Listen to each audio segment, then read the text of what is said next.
Nandyal bypoll war హీటెక్కింది. అధికార ప్రతిపక్ష పార్టీల ప్రచార పర్వం తారాస్థాయికి చేరింది. గెలుపే లక్ష్యంగా ఇరు పార్టీల అభ్యర్థులు మాటల యుద్ధానికి తెరతీశారు.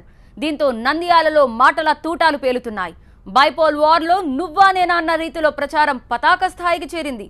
ఉప ఎన్నికల్లో గెలిచి తమ సత్తా ఏంటో చూపించాలని అధికార ప్రతిపక్షాలు వ్యూహ ప్రతివ్యూహాలు రచిస్తున్నాయి. దీంతో నంద్యాల పట్టణం పొలిటికల్ ప్రచారంతో వేడెక్కింది.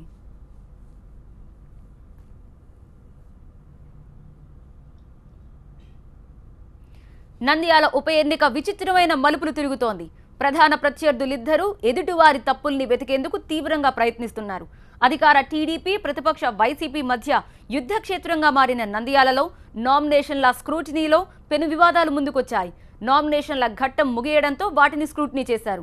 వైసీపీ అభ్యర్థి శిల్పా మోహన్ రెడ్డి నామినేషన్ పత్రంలో దాఖలు చేసిన అఫిడవిట్లోని నోటరీ సంతకం చెల్లదంటూ టీడీపీ లీగల్ సెల్ అభ్యంతరం వ్యక్తం చేసింది. అదేవిధంగా భూమా బ్రహ్మానందరెడ్డి ఐటీ రిటర్న్స్ సమాచారం ఈసీకి అందించలేదని వైసీపీ ఫిర్యాదు చేసింది. దీంతో కాసేపు అక్కడ టెన్షన్ వాతావరణం నెలకొంది.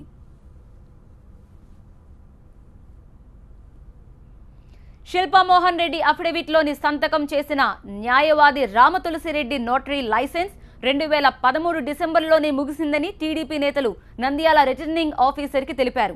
లైసెన్స్ ముగిసినట్లు జిల్లా రిజిస్ట్రార్ ఇచ్చిన లేఖను అందించారు. శిల్పా నామినేషన్ చెల్లదని ఈసీకి చెప్పారు. దీంతో రిటర్నింగ్ ఆఫీసర్ ఢిల్లీలోని కేంద్ర ఎన్నికల కమిషన్కు సమస్యను వివరించారు. 2 గంటల్లో వివరణ ఇవ్వాలని ఢిల్లీ నుంచి శిల్పాకి ఆదేశాలందాయి. శిల్పా మోహన్ రెడ్డి ఇచ్చిన వివరణ ఆధారంగా కేంద్ర ఎన్నికల సంఘం తుది నిర్ణయం తీసుకుంది.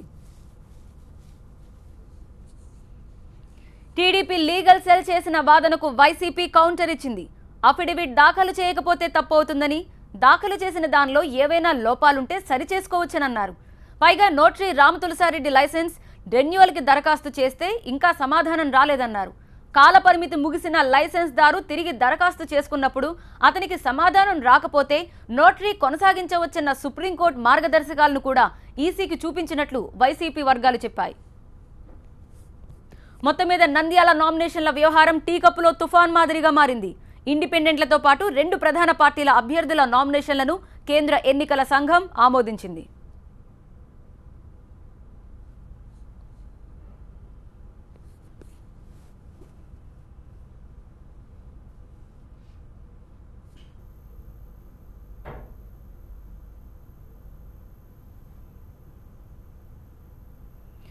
ఉప ఎన్నికల్లో గెలిపే లక్ష్యంగా టీడీపీ, వైసీపీ ప్రచారాన్ని హోరెత్తిస్తున్నాయి. టీడీపీ అభ్యర్థి భూమా బ్రహ్మానందరెడ్డి, వైసీపీ తరపున శిల్పా మోహన్ రెడ్డి ఇద్దరూ జోరుగా ప్రచారం చేస్తున్నారు. దీంతో నంద్యాలలో ఉప ఎన్నికల ప్రచారం సందడి కనిపిస్తోంది.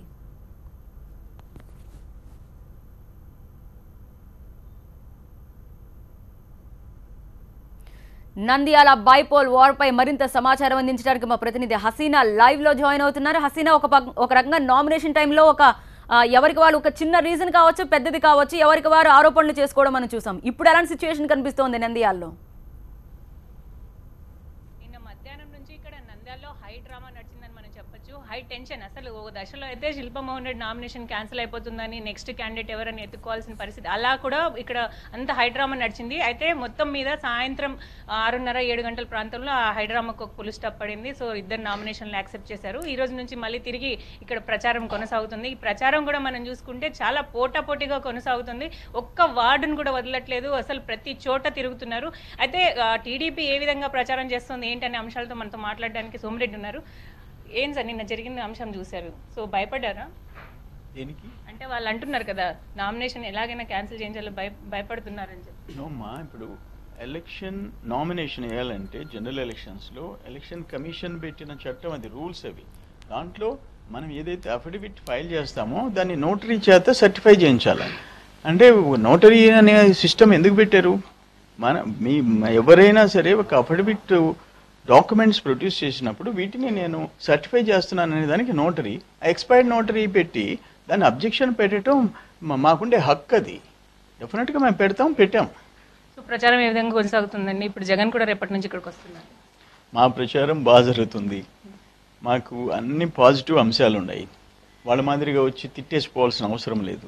మేము చేసిన 3 ఏళ్లలో రాష్ట్రంలో సాధించిన సంక్షేమ అభివృద్ధి కార్యక్రమాలు, ముఖ్యమంత్రి గారు చేసే కష్టం, నంద్యాలలో భూమా నాగిరెడ్డి గారు ఆయన అడిగిన ఆయన ఆశయాలు, ఆయన కోరిన అభివృద్ధి సంక్షేమం అవన్నీ మేము చెప్పుకుంటున్నాం. డిఫరెంట్గా ఉంది వైకాపా వాళ్ళ స్ట్రాటజీ ఏ విధంగా? మీరే ఇక్కడ నంద్యాల మొత్తం బాధ్యతలు తీసుకున్నారు, సో ఎలా ఉంది స్ట్రాటజీ, ఎలా ఉంది? అమ్మ నేను ఒక్కడిని కాదు, మా సోదరులు మంత్రులు ఉన్నారు, మేమందరం కార్యకర్తలాగా. ఇప్పుడు ఉమానాగిరెడ్డి గారి కుటుంబం 1987 నుంచి తెలుగుదేశం కుటుంబం. నాగిరెడ్డి గారు చనిపోయినారు, శోభానాగిరెడ్డి గారు చనిపోయినారు, పిల్లలు పోటీ చేస్తున్నారు తెలుగుదేశం పార్టీ తరఫున ఒక బై ఎలక్షన్. గతంలో బై ఎలక్షన్స్లో కూడా నాకు తెలిసి నేను 96 నుంచి కూడా కాంగ్రెస్ వాళ్ళము తెలుగుదేశం వాళ్ళము ఇద్దరం మోహరించేవాళ్ళం ప్రతి బై ఎలక్షన్లో. ఇది మామూలుగా ఉండే పద్ధతే. ఇక మేము కూడా సీనియర్స్గా పార్టీలో కార్యకర్తలుగా ఎదిగిన వాళ్ళమి ఈ ఎలక్షన్లో ఆ చిన్న పిల్లలు పోటీ చేసినప్పుడు ఆ ప్రచార కార్యక్రమం స్ట్రాటజీలో భాగస్వాములు అవుతున్నాం. ఈ అంశం పైన ఇక్కడ నంద్యాలలో ప్రచారం ఏ విధంగా జరుగుతుంది ఏంటి అని, అంటే చాలా రోజుల నుంచి ఇక్కడ హోరాహోరీగా జరుగుతుంది. సో ఈ అంశం మన రిపోర్టర్ నాగిరెడ్డి గారు ఉన్నారు, ఆయన పూర్తి స్థాయిలో వివరాలు అందిస్తారు. Thank you Hasina. నంద్యాలలో ఉప ఎన్నికల ప్రచారంలో మాటల తుటాలు పేలుతున్నాయి. అటు వైఎస్ఆర్సీపీ, ఇటు తెలుగుదేశం పార్టీ నేతలు ఒకరిపై ఒకరు పరస్పర విమర్శలు చేసుకుంటున్నారు.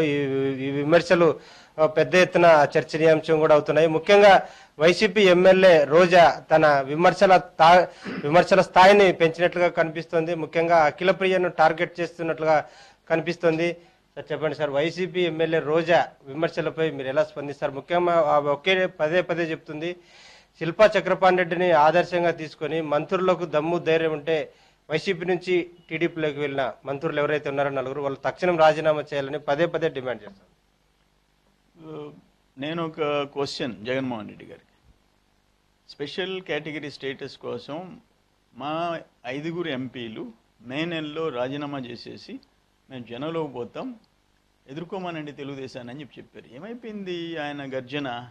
5 మంది ఎంపీలు వచ్చేసిందా స్పెషల్ కేటగిరీ స్టేటస్? అందుకని రాజీనామా చేయలేదా? నేనేమంటానంటే చంద్రబాబు నాయుడు గారి నాయకత్వం రాష్ట్రంలో క్రైసిస్లో విడిపోయింది. ఇటువంటి సమయంలో గట్టెక్కించగలిగిన నేత ఒక చంద్రబాబు నాయుడు గారు అని చెప్పేసి 21 మంది మా పార్టీలోకి వచ్చారు. అందుకని ఈ ఈరోజు ఎగ్జాంపుల్ బీహార్లో BJP RJD Lalu Prasad and Nitish Kumar గారు కలిసి పోటీ చేసినారు. నితీష్ గారి పక్కన డిప్యూటీ సీఎం ఉన్నాడు అక్కడ. అసలు ఆపరేషన్ ఆకర్షణ మొదలుపెట్టింది ఎవరు ఈ రాష్ట్రంలో? అవతల పార్టీ వాళ్ళని టీఆర్ఎస్ని తెలుగుదేశం లేకుండా చేస్తానని చెప్పి మాట్లాడింది ఎవరు? జగన్మోహన్ రెడ్డి తండ్రి రాజశేఖర రెడ్డి. వాళ్ళు మాకు నీతులు చెప్పే పరిస్థితి లేదు. రోజా గారు అయితే అఖిలప్రియ గారు పశమ్మాయి, వాళ్ళ తండ్రి తల్లి చనిపోయినారు. ఆ అమ్మాయి గురించి, ఆ అమ్మాయి చుడిదార్ వేసుకోకూడదంట, అంటే ఏ డ్రెస్సులు వేసుకోవాలో కూడా రోజా గారి దగ్గర నేర్చుకోవాల్సిన పరిస్థితి ఏర్పడింది ఈరోజు మహిళల్లో. కానీ అంతకంటే ఆమెను వచ్చి రోజా గారిని నంద్యాలలో చీరలు ఎట్టగట్టాలో ఒక ట్రైనింగ్ సెంటర్ పెట్టమనండి, అందరు మహిళలకు నేర్పించమనండి. ఆమె హద్దు మీరి మాట్లాడుతుంది, వ్యక్తిగతంగా ఆమెకి నోటికొచ్చినట్టు మాట్లాడుతుంది. మంచి పద్ధతి కాదు. దీనివల్ల జగన్మోహన్ రెడ్డికి నష్టం. రోజా గారు లాంటి వాళ్ళని పెట్టుకొని అక్కడి నుంచి బొమ్మన కరుణాకర్ రెడ్డి గారు వస్తారు, ఏందేందో మాట్లాడతారు. మీ చరిత్ర, మీ పార్టీ నేపథ్యం. నేను ఒక సాక్షి పత్రిక పెట్టుకుని ఒక కరపత్రం లాగా డ్యామేజింగ్గా రోజు క్యారెక్టర్ అసాసినేషన్ చేయాలని చెప్పేసి ప్రయత్నం చేస్తున్నారు. అందుకనే దాని క్రెడిబిలిటీ పోతా ఉంది. It's not correct. మీరు చెప్పండి సార్, మీరు కూడా వైసీపీ నుంచి టీడీపీలో చేరిన ఎమ్మెల్యే రోజా చేస్తున్న కామెంట్స్ కావచ్చు, రేపు జగన్ కూడా ఇక్కడ నుంచి వస్తున్నాడు, నంద్యాల నుంచి ఎన్నికల ప్రచారాన్ని దాదాపు 10 రోజులకు పైగా ఇక్కడే ఉంటున్నారు, ఈ విషయాన్ని ప్రజల్లో ఎండగడతానని చెప్పి వైసీపీ నేతలు అంటారు, మీ కామెంట్? ఆ రోజు 18 మంది ఎమ్మెల్యేలను తీసుకున్నప్పుడు రాజీనామా చేయలేదు, డిస్క్వాలిఫికేషన్ అయినారు.